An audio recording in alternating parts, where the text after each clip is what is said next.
Margaret Walsh thought she was planning the perfect surprise for their 15th wedding anniversary. What she discovered instead would shatter everything she believed about her marriage.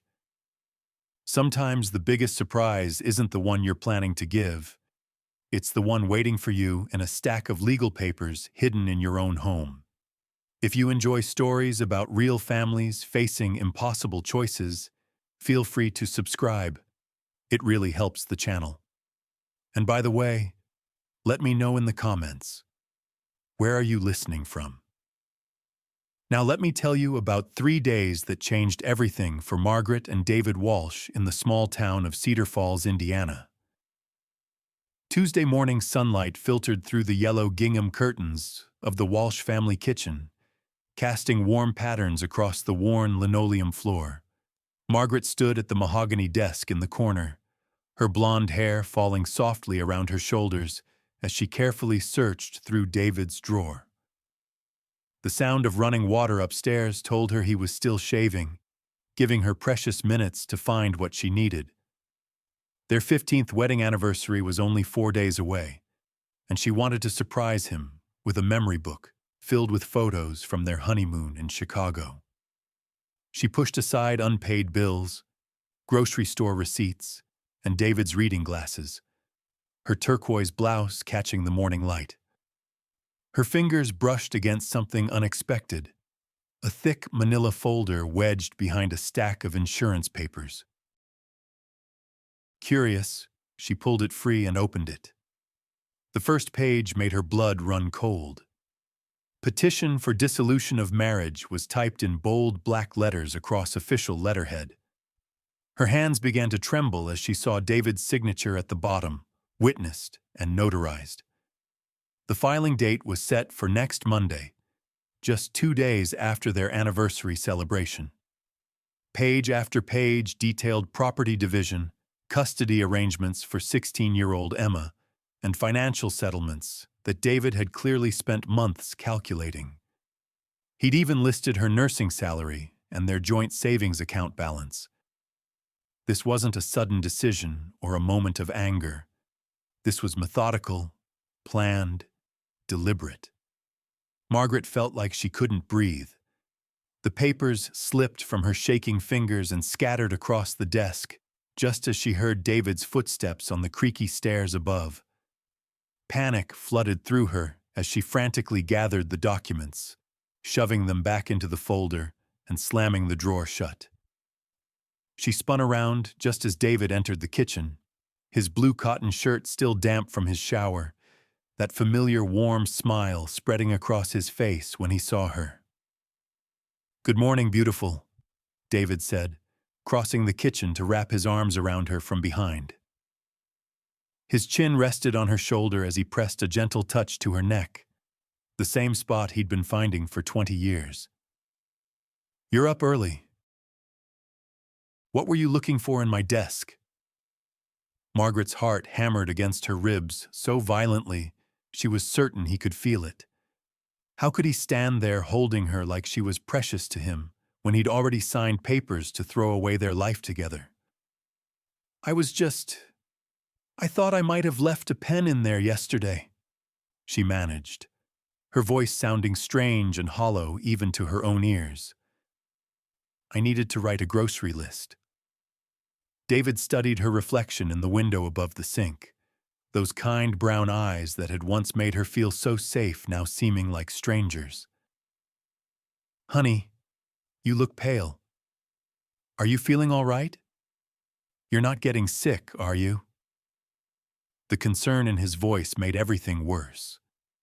Margaret turned in his arms, forcing herself to meet his gaze while her world crumbled around her. "I'm fine. Just tired from pulling those extra shifts at the hospital. You know how it is."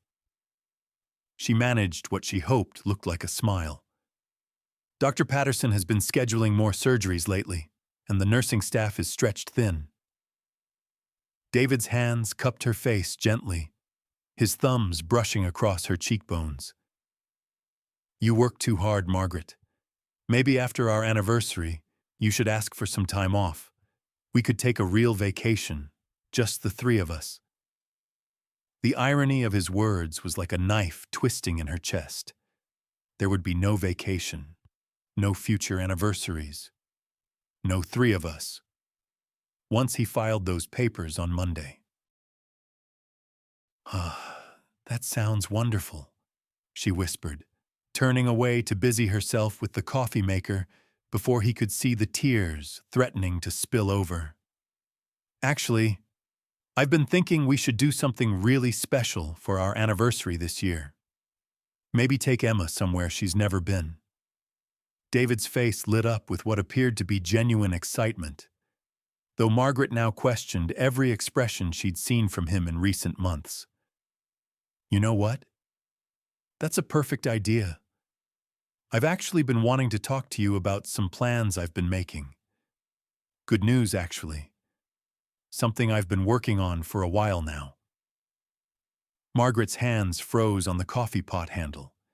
His good news was probably about how smoothly he'd arranged their divorce, or maybe about the apartment he'd already found. That's wonderful, David. I can't wait to hear about it." "Let's talk about it tonight over dinner," he said, checking his watch. "I should probably get going. I promised Tom I'd help him move some furniture before I head to the office." He gathered his keys and wallet from the counter, then paused to look back at her. "I love you, Margaret. I hope you know that." The words felt like mockery now, but Margaret nodded and even managed to say, "I love you too," though the phrase tasted bitter on her tongue. That afternoon, Margaret sat in her silver Honda in the pickup line at Cedar Falls High School, watching teenagers pour out of the red brick building like they did every day at 3:15. Her hands hadn't stopped shaking since morning, and she'd called in sick to the hospital, something she'd never done unless she was genuinely ill. She couldn't face her patients today, couldn't pretend to care about medical charts and medication schedules when her entire life was falling apart. Emma's laughter rang out across the parking lot before Margaret even saw her daughter. At 16, Emma had inherited David's easy smile and Margaret's determination, creating a personality that could light up any room she entered. She bounced toward the car with her backpack slung over one shoulder, her dark hair catching the afternoon sunlight. "Mom!" Emma exclaimed as she slid into the passenger seat, immediately filling the small space with teenage energy and the scent of her vanilla body spray. "You'll never guess what happened in chemistry class today. Mr. Henderson accidentally mixed the wrong chemicals, and the whole lab smelled like rotten eggs for an hour." Margaret tried to summon enthusiasm for her daughter's story, but her mind kept drifting to those divorce papers. How could David do this to Emma? How could he plan to destroy their family right before an anniversary celebration that Emma was so excited about? That sounds terrible, sweetheart," Margaret managed, starting the car and pulling out of the parking lot. "But you know what? I have some exciting news. I've been thinking about our anniversary party, and I have the most amazing surprise planned." Emma's eyes sparkled with the kind of pure joy that only teenagers could manage. "Mom, you're not going to believe this, but I've been planning a surprise too. I've been working on it for weeks." She pulled out her phone and scrolled through photos. "Look at these invitations I made by hand. I'm throwing you and Dad the most incredible anniversary party at Grandma Helen's farm this Saturday." The handmade invitations were beautiful, decorated with pressed flowers and calligraphy that Emma had clearly spent hours perfecting. Each one featured a small photo of David and Margaret from their wedding day, looking impossibly young and happy. "I invited everyone," Emma continued, practically bouncing in her seat. "Grandma Helen, Uncle Tom, and Aunt Sarah, the Millers from next door, even some of your old college friends. I found their addresses in Mom's address book. And I ordered a cake from Rosie's bakery that looks exactly like your wedding cake. Margaret felt her heart breaking into smaller pieces with each detail Emma shared. Her daughter had spent weeks planning a celebration for a marriage that would be legally dissolved by Monday morning. Emma, that's absolutely wonderful. I can't believe you did all this. I wanted it to be perfect, Emma said, her voice softening with emotion. You and Dad are like the best example of true love I know. All my friends' parents are either divorced or fighting all the time, but you two still hold hands and laugh together. I wanted to celebrate that, you know? Margaret had to pull over at a red light and take deep breaths to keep from crying. Emma noticed immediately. Mom, what's wrong? You've been acting weird all day. Are you getting sick?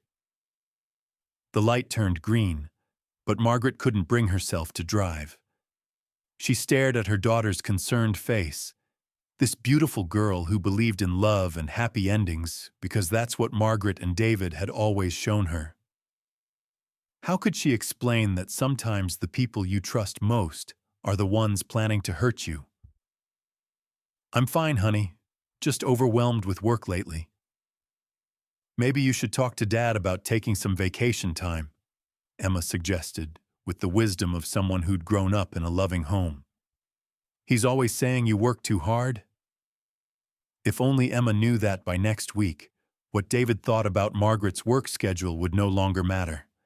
That evening, the Walsh family sat in their usual booth at Rosie's diner, the same red vinyl seats they'd claimed every Tuesday night for the past 8 years.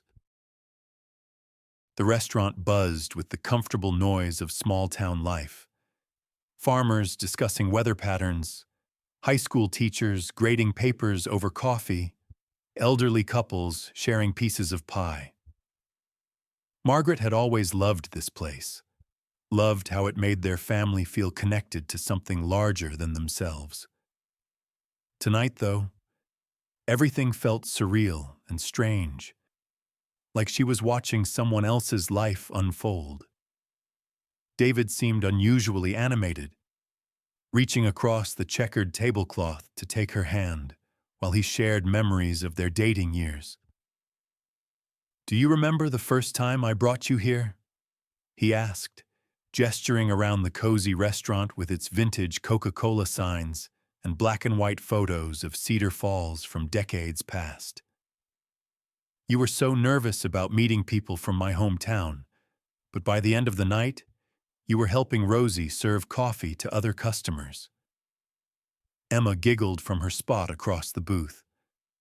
Dad, you've told that story like 1,000,000 times. Some stories are worth repeating, David replied, his thumb tracing circles on Margaret's palm in that familiar way that used to make her feel cherished. Now it just felt like a lie. Your mother charmed everyone in this place before we'd even finished our first date. Old Mr. Peterson actually asked me if I was planning to marry her. Margaret forced herself to smile, though inside she was screaming. Had David been lying to her for months, maybe years? When had he stopped loving her? When had he decided their marriage wasn't worth fighting for? Rosie herself appeared at their table with a fresh pot of coffee and that warm smile that had welcomed the Walsh family for years. She was one of those women who seemed ageless, her gray hair always perfectly styled, her apron always spotless despite working in a busy kitchen. You know, Margaret, you're one of the luckiest women in Cedar Falls, Rosie said, refilling their cups with practiced efficiency. Not many men still look at their wives the way David looks at you after 15 years of marriage. Most couples stop seeing each other long before that. Margaret nearly choked on her coffee. The irony was so sharp it physically hurt. We're very fortunate, she managed to say, while David squeezed her hand tighter. Emma pulled out her phone again, unable to contain her excitement about the anniversary party. Rosie, you should see the invitations I made. And the cake you're making is going to be absolutely perfect. Mom and Dad have no idea how amazing this party is going to be." Rosie's eyes lit up with genuine pleasure. "That cake is going to be my masterpiece, honey. 3 layers, just like their wedding cake, with real buttercream roses." She winked at Margaret. "Your daughter has been planning this surprise for weeks. She even brought me a picture of your original wedding cake to make sure I got every detail right." David's smile seemed to falter for just a moment, and Margaret caught something that looked almost like guilt flashing across his features. Was he finally realizing the pain his timing would cause? Was he thinking about how devastating it would be for Emma to discover her parents were divorcing just days after celebrating their love? The meal continued with David sharing story after story about their life together. Their first apartment, Emma's birth, family vacations, quiet Sunday mornings reading the newspaper in bed. His hand never left Margaret's, and his voice carried a tenderness that confused her completely. If he'd fallen out of love with her, why did he seem so nostalgic? Why did every memory he shared sound like he was saying goodbye to something precious? As they prepared to leave, David helped Margaret with her coat in that gentlemanly way he'd never abandoned, even after 15 years of marriage. Emma skipped ahead to the car, still chattering about party plans, leaving her parents alone by their booth for a moment. David took both of Margaret's hands in his and looked directly into her eyes with an intensity that made her breath catch. "Margaret, there's something very important we need to discuss tonight, after Emma goes to sleep. Something I've been planning for a while now, and I can't wait any longer to share it with you." By 11 o'clock that night, Emma had finally gone to bed after spending an hour on the phone with her best friend Sarah, excitedly discussing every detail of the anniversary party. Margaret sat on the living room couch, her hands folded in her lap, watching David pace nervously by the fireplace.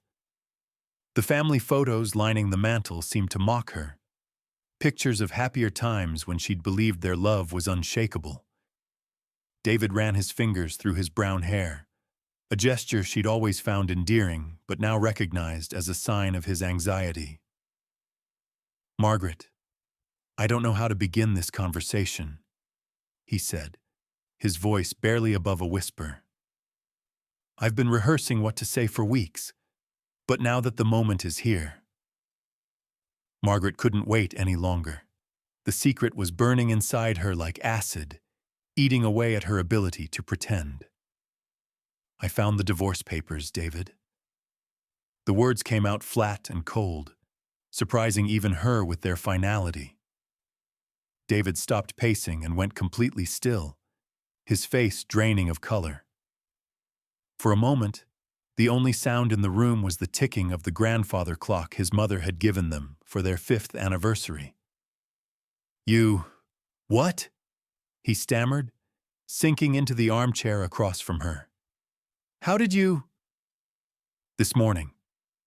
I was looking for our photo albums in your desk drawer to make you a surprise anniversary gift." Margaret's voice grew stronger with each word, anger finally cutting through her shock. "Imagine my surprise when I found our entire marriage laid out in legal terms instead. Property division, custody arrangements, financial settlements. You've thought of everything, haven't you?" David buried his face in his hands, his shoulders sagging under the weight of his exposed secret. "Margaret, I can explain. It's not what you think." "It's not what I think?" Margaret stood up, 15 years of suppressed frustrations suddenly pouring out. "You signed papers to divorce me, David. You made appointments with lawyers. You calculated our assets. You planned to destroy our family. What part of that am I misunderstanding?" "I never meant for you to find out like this," David said, looking up at her with eyes full of guilt and something else she couldn't identify. I was going to tell you tonight. That's what I wanted to discuss. After our anniversary? Margaret's voice cracked with disbelief. You were planning to let Emma throw us a party celebrating our love, let her give speeches about how perfect our marriage is, and then 2 days later, file papers to end it all. David flinched, as if she'd struck him. I thought it would be kinder to let her have the party first. She's been so excited and I didn't want to ruin. Kinder? Margaret laughed bitterly. You think lying to our daughter is kinder than honesty? You think letting her celebrate a marriage that you've already ended in your heart is some kind of gift? They stared at each other across the living room, and Margaret felt like she was seeing a stranger. This man who had held her while she cried during her father's funeral, who had stayed up all night when Emma had pneumonia as a toddler, who had promised to love her in sickness and health. When had he become someone capable of such elaborate deception? I've been unhappy for a long time, Margaret, David said quietly. We both have been. We just haven't wanted to admit it. So your solution is to give up? Margaret's voice rose despite her efforts to keep quiet.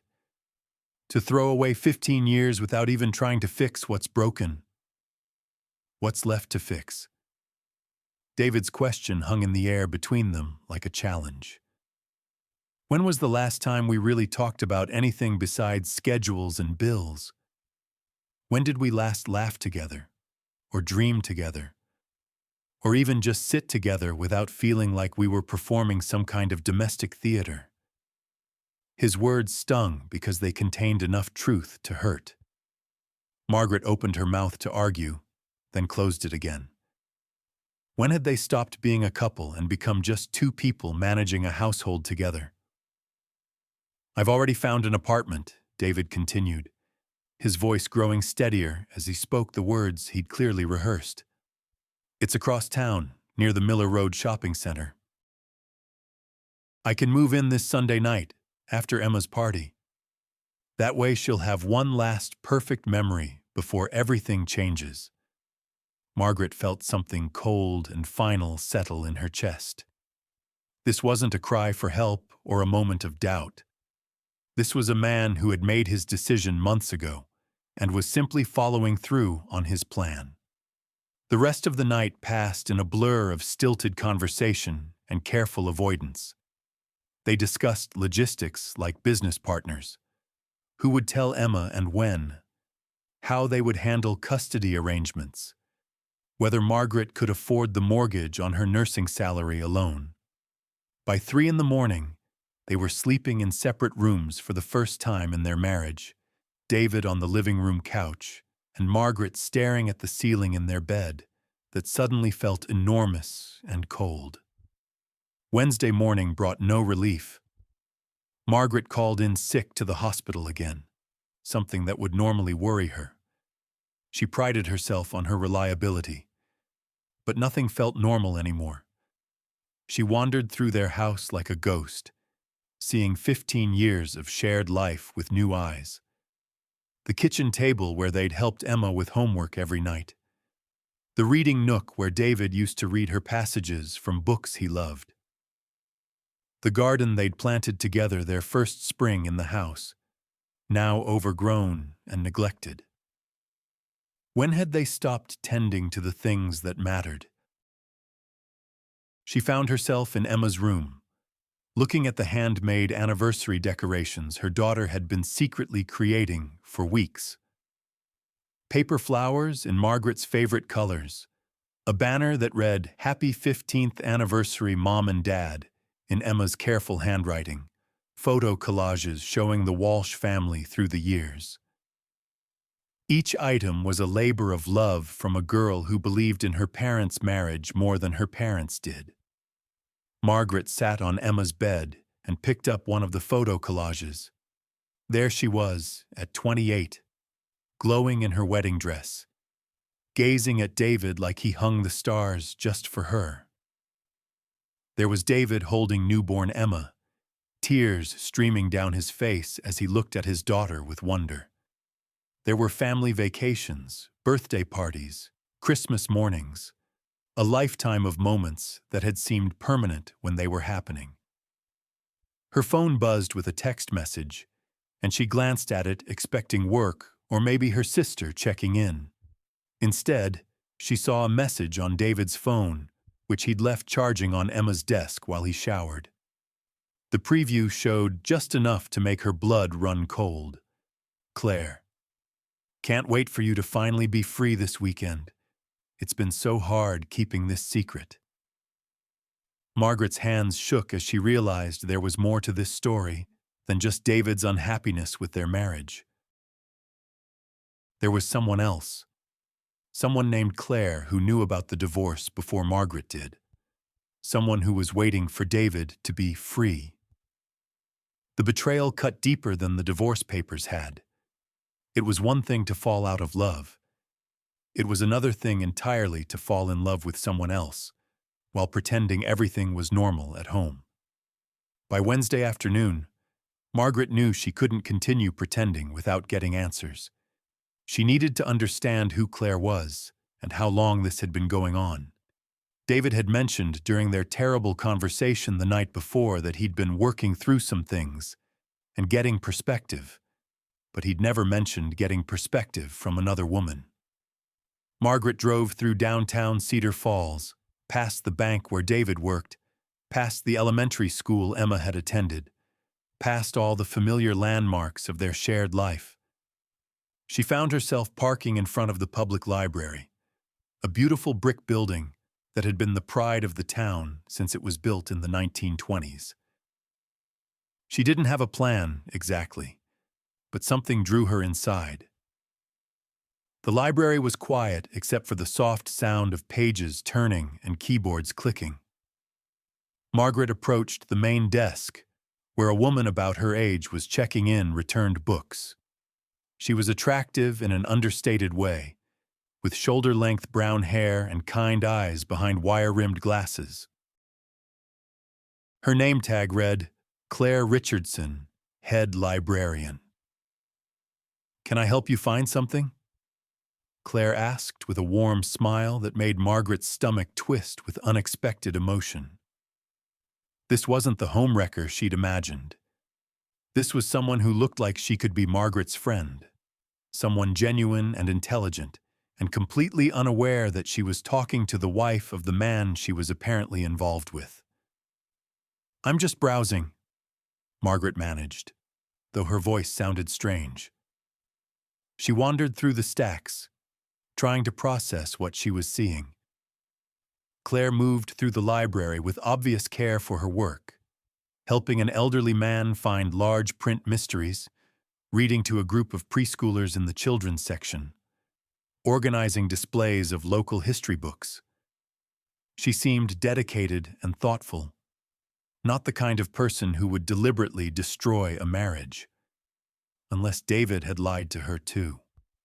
Unless he'd told Claire that his marriage was already over, that Margaret knew about the divorce, that everyone was handling the situation maturely.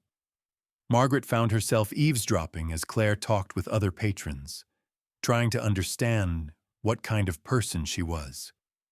"Mrs. Patterson, I found that cookbook you wanted about diabetic-friendly desserts," Claire was saying to an older woman. "My own grandmother had diabetes, so I know how challenging it can be to find recipes that don't make you feel deprived." Margaret watched Claire's gentle interaction with Mrs. Patterson and felt a confusing mix of anger and sympathy. How long had David been coming here? How had their relationship developed? Had David told Claire that his wife didn't understand him, that his marriage was loveless, that he deserved to be happy? "Excuse me," Margaret found herself saying as Claire finished with Mrs. Patterson. "I'm looking for some books about relationships, about marriage specifically." Claire's face lit up with professional enthusiasm. "Of course. Are you looking for self-help books or something more academic?" We have an excellent section on family counseling and relationship psychology.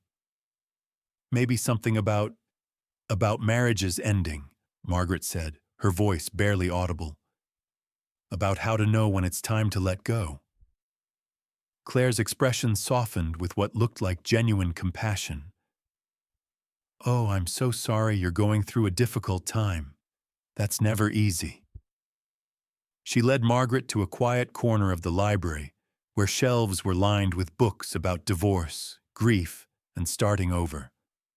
I've had several people ask for these kinds of resources lately. There's something about this time of year, maybe it's the approach of spring, that makes people evaluate their lives. Margaret pulled a book at random from the shelf. Starting Over, A Guide to Finding Yourself Again After 40. As she flipped through it, she noticed that many pages had been highlighted in blue ink, with notes written in margins. Notes in David's handwriting.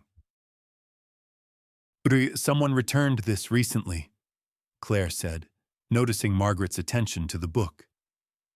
He seemed like such a sad man, so lost. He kept talking about how much he loved his family but felt invisible in his own life. Margaret's breath caught. He talked to you about his family? Just in passing, Claire said, seeming to realize she might have said too much. I shouldn't really discuss other patrons, but he seemed so troubled. He mentioned feeling unappreciated in his marriage, like his wife saw him as just a provider rather than a partner. It was heartbreaking, really. Margaret stared at the highlighted passages in David's book, reading his notes about feeling forgotten and taken for granted. One passage was heavily marked. Many men in long-term marriages report feeling like they've become invisible to their spouses, valued only for their practical contributions, rather than appreciated as individuals with their own needs and dreams. Margaret spent the rest of Wednesday afternoon reading David's highlighted passages in Starting Over, and with each page, her anger slowly transformed into something more complex and painful. The book wasn't about finding someone new. It was about rediscovering yourself when you felt lost in your own life. David's notes in the margins weren't about Claire at all. They were about feeling disconnected from Margaret, about missing the woman who used to laugh at his jokes and ask about his dreams. I don't know when she stopped seeing me as anything more than Emma's father and her financial partner. He'd written next to a chapter about emotional intimacy. I miss feeling like I mattered to someone. Margaret realized with crushing clarity that while she'd been working extra shifts at the hospital and managing their household with efficient precision, David had been drowning in loneliness right beside her. She'd been so focused on being a good provider and a responsible mother that she'd forgotten to be a wife.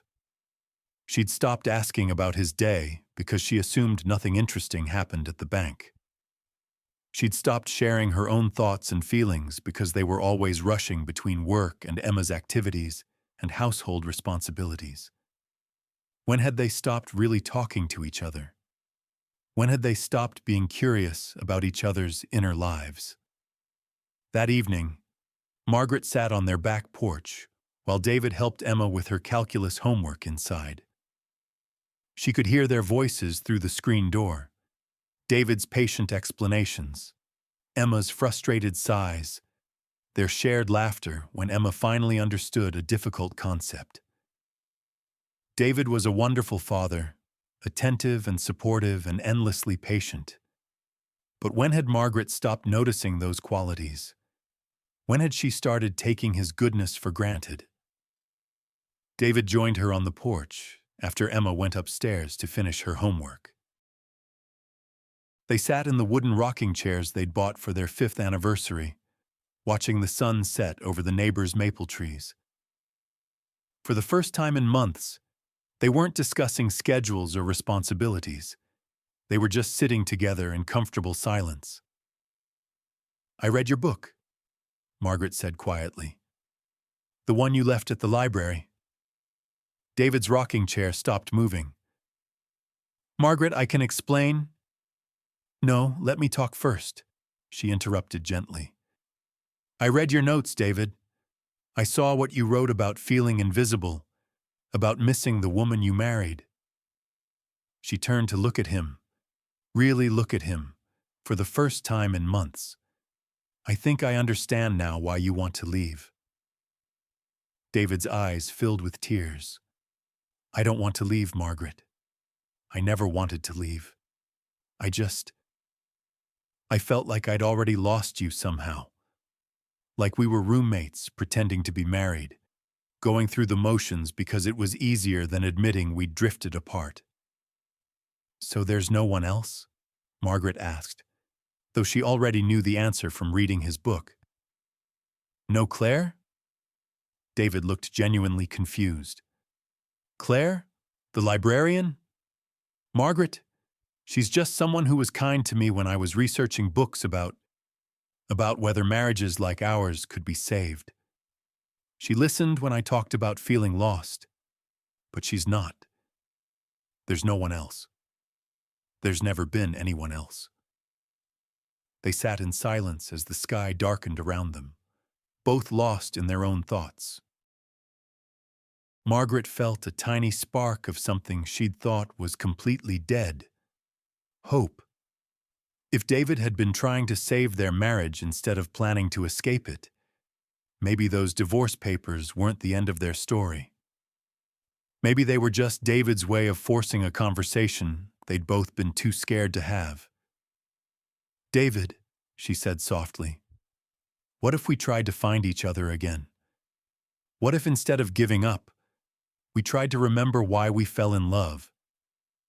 David's voice was thick with emotion when he answered. Do you think it's possible? Do you think we can go back? Maybe we can't go back, Margaret said, reaching for his hand in the growing darkness. But maybe we can go forward. Maybe we can build something new on the foundation of what we used to have. For the first time in days, David smiled. Not the polite, distant smile he'd been giving her, but the real smile she'd fallen in love with 20 years ago.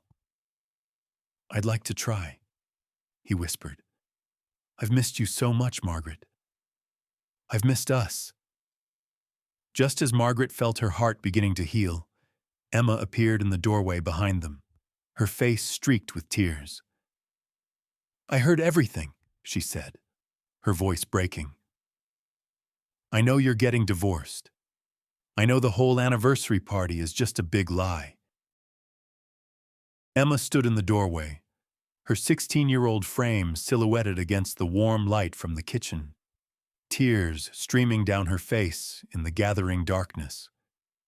Margaret's heart shattered as she saw her daughter's world collapsing in real time. This was exactly what they'd been trying to avoid. Emma discovering their marital problems in the worst possible way, overhearing fragments of adult conversations that no teenager should have to process alone. Emma, sweetheart, come sit with us, Margaret said, her voice gentle despite the chaos in her own heart. We need to talk about what you heard. Emma stepped onto the porch, her hands balled into fists at her sides, anger and hurt radiating from every inch of her teenage body. How long have you been lying to me? She demanded, looking back and forth between her parents. How long have you been pretending everything was fine while planning to destroy our family? David started to speak, but Emma cut him off with a fury that reminded Margaret of herself at that age. I spent weeks planning this anniversary party because I thought you two were the perfect example of true love. I invited everyone we know to celebrate your marriage, and the whole time you were just playing pretend. Margaret reached for her daughter's hand, but Emma pulled away, wrapping her arms around herself in a gesture of self-protection that broke Margaret's heart. I feel so stupid, Emma continued, her voice cracking with emotion. When all my friends complain about their parents fighting or getting divorced, And I always felt sorry for them because I had parents who actually loved each other. But you're just as fake as everyone else. Emma, that's not true, David said, standing up from his rocking chair and moving toward his daughter with careful, deliberate movements, like he was approaching a wounded animal. We do love each other. We've been having problems, and we haven't handled them well. Problems? Emma's laugh was bitter and far too mature for a 16-year-old. Dad, I saw divorce papers on your desk last week when I was looking for a stapler. I saw your signature. That's not having problems. That's giving up. Margaret and David exchanged shocked glances. Emma had known about the divorce longer than Margaret had, and she'd been carrying this devastating secret while planning their anniversary celebration. Why didn't you say anything? Margaret asked, moving to sit on the porch step closer to Emma. Because I hoped I was wrong, Emma said, finally allowing tears to fall freely. I hoped maybe they were papers for someone else. Or maybe you were just exploring options but wouldn't actually go through with it. I kept planning the party because I thought, if I could remind you of all the good times, maybe you'd remember why you fell in love and decide to stay together. The three of them sat in silence for several minutes, processing the weight of Emma's revelation. Margaret realized that her daughter had been trying to save their marriage, while Margaret had been drowning in shock and David had been drowning in loneliness. You know what the worst part is? Emma said, her voice small and defeated. I actually thought the party might work. I thought if I just tried hard enough, if I made it perfect enough, I could fix whatever was broken between you two. David knelt in front of Emma, taking her hands in his despite her resistance. Emma, listen to me. Our problems are not your responsibility to fix. You are not responsible for keeping your parents together, and you're not responsible for our happiness. That's our job as adults. But if I'd noticed sooner that you were unhappy, maybe I could have helped, Emma protested. Maybe if I'd been a better daughter, or caused less stress, or gotten better grades. Stop, Margaret said firmly, joining David on the porch step and creating a circle around their daughter. Emma Walsh, you are the best daughter any parent could ask for. You are kind, intelligent, creative, and more mature than most adults I know. None of this is your fault. Emma looked back and forth between her parents, searching their faces for honesty.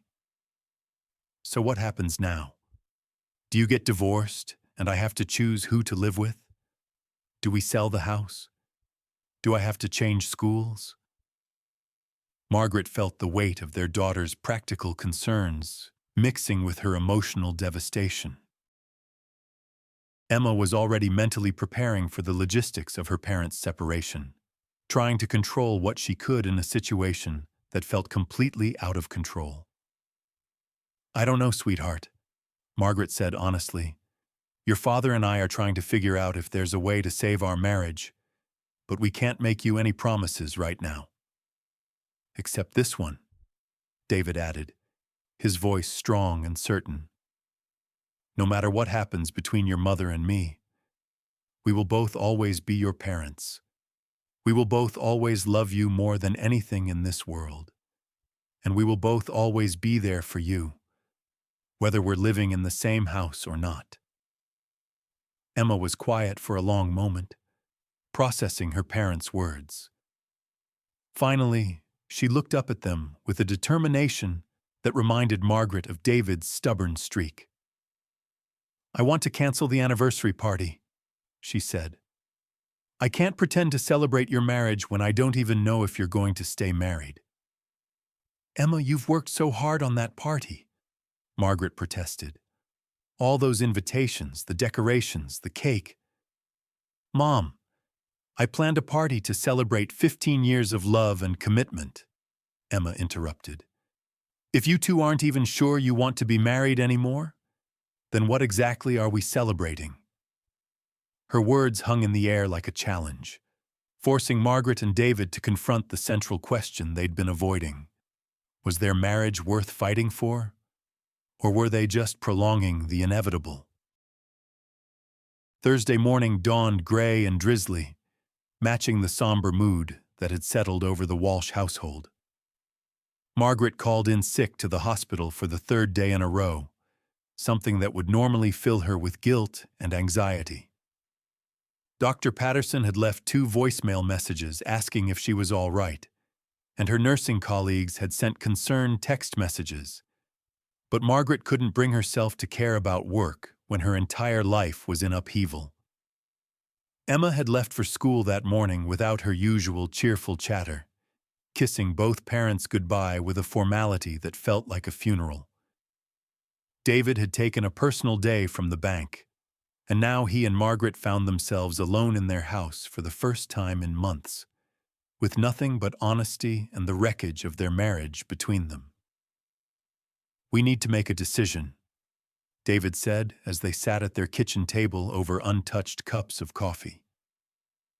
"Emma's right. We can't keep her in this limbo while we figure out whether we want to stay married." Margaret nodded, though the thought of making such a momentous decision in a single day felt overwhelming. Where do we even start? How do we know if what we had is worth saving, or if we're just holding on because we're scared of change? David reached across the table and took her hand, the first voluntarily affectionate gesture he'd made since their confrontation Tuesday night. "Maybe we start by remembering who we were before we became just parents and co-workers living in the same house. I miss laughing with you," Margaret said suddenly, the words coming from somewhere deep and honest. "I miss talking about books and dreams and silly things that don't matter. When did we stop having fun together? I miss feeling like you saw me as more than just a reliable provider," David replied. "I miss feeling like my thoughts and feelings mattered to you, not just my paycheck and my ability to fix things around the house." They spent the morning talking more honestly than they had in years, sharing feelings they'd both been too proud or too scared to voice. Margaret admitted that she'd thrown herself into work, partly to avoid confronting their growing distance. David confessed that he'd been researching divorce not because he wanted to leave, but because he felt like Margaret had already left him emotionally. "I kept waiting for you to notice that I was unhappy," David said. "I kept hoping you'd ask me what was wrong, or suggest we try counseling, or just see that I was struggling. I kept waiting for you to tell me what you needed from me," Margaret replied. "I could sense that something was off, but every time I tried to bring it up, you'd say everything was fine." They realized they'd been caught in a cycle of mutual silence, each waiting for the other to make the first move toward reconnection, neither willing to risk vulnerability in case the other person rejected their efforts. By noon, they'd made a decision that surprised them both. They would ask Emma if she wanted to go through with the anniversary party, but they would use it as an opportunity to recommit to their marriage publicly, in front of the people who loved them most. "It won't be celebrating 15 perfect years," Margaret said. "It'll be celebrating our choice to work for 15 more. And if we decide in 6 months or a year that we can't make it work," David asked, "then at least we'll know we tried everything before giving up," Margaret replied.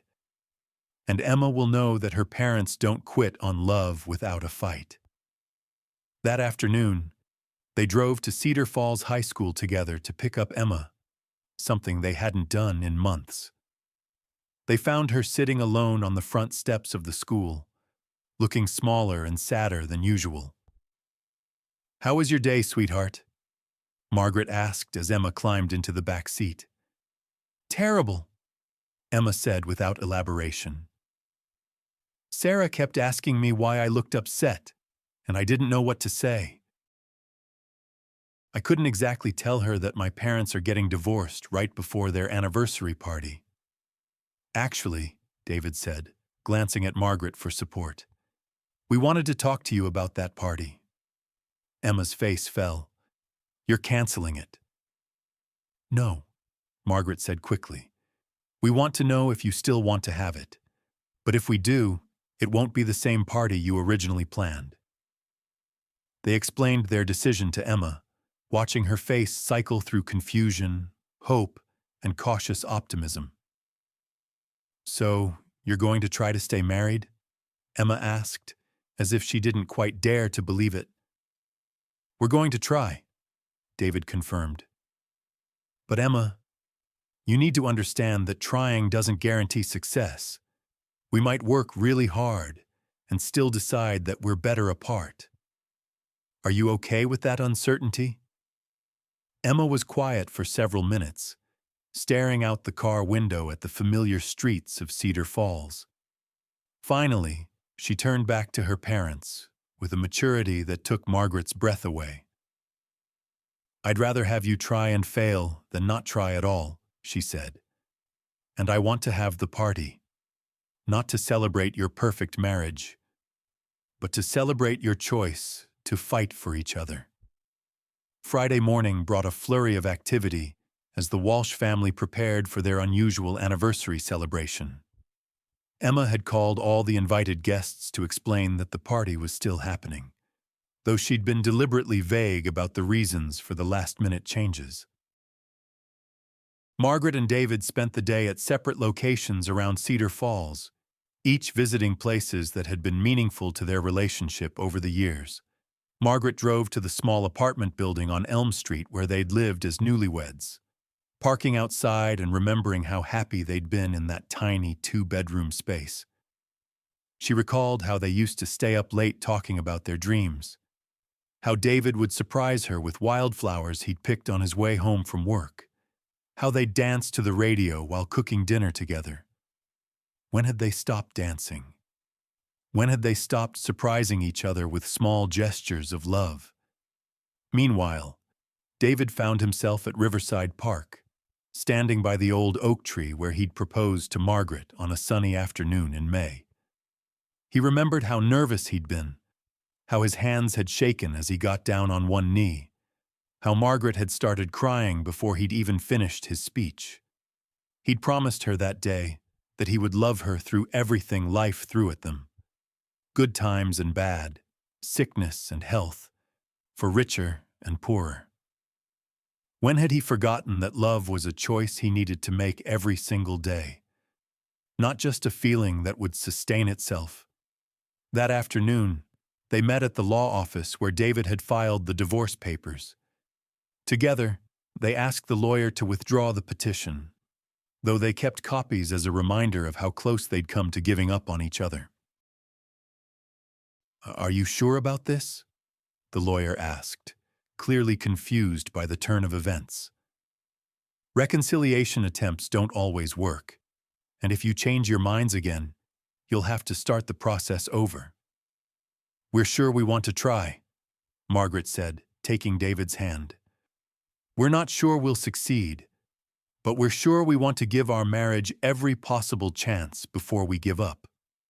By evening, guests had begun arriving at Helen's farm for what had become the most unconventional anniversary party in Cedar Falls history. Margaret's sister drove down from Indianapolis, David's college roommate flew in from Denver, and neighbors who had known the Walsh family for years gathered in Helen's barn, which Emma had decorated with fairy lights and paper flowers. The cake from Rosie's Bakery was exactly like Margaret and David's wedding cake. 3 layers with buttercream roses, but the mood was different from what anyone had expected. As the sun set over the rolling farmland, Margaret and David stood before their family and friends, holding hands and facing each other in the same spot where Emma had planned for them to renew their wedding vows. But instead of reciting traditional promises, they spoke honestly about the challenges they'd faced and their commitment to working through them together. 15 years ago, We promised to love each other forever. Margaret began, her voice strong despite the tears in her eyes. We thought love was something that just happened to us, something we'd always feel without having to work at it. We were wrong. We've learned that love isn't just a feeling, David continued. It's a choice we have to make every single day, even when it's difficult, even when we don't feel particularly loving toward each other. We've made mistakes, Margaret said, looking out at the faces of people who had supported their family through the years. We've taken each other for granted. We've stopped communicating.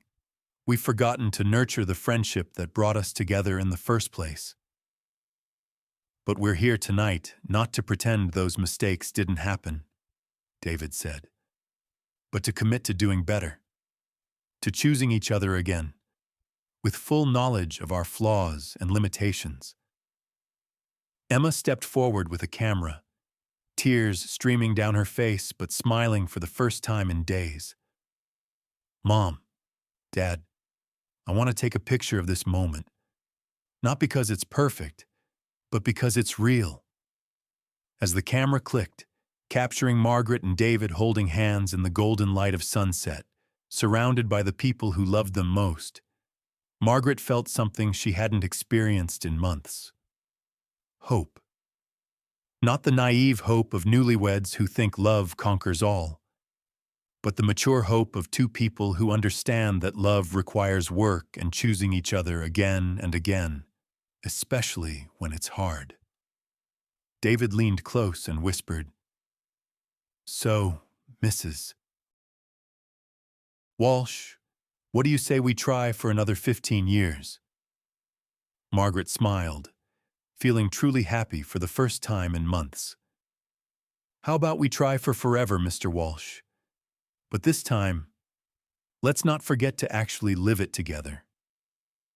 The photo Emma took that evening became the first picture in their new chapter, not as the perfect couple they'd pretended to be, but as two imperfect people choosing to love each other through whatever comes next, surrounded by a family and community that believed in second chances and the power of love that fights for itself.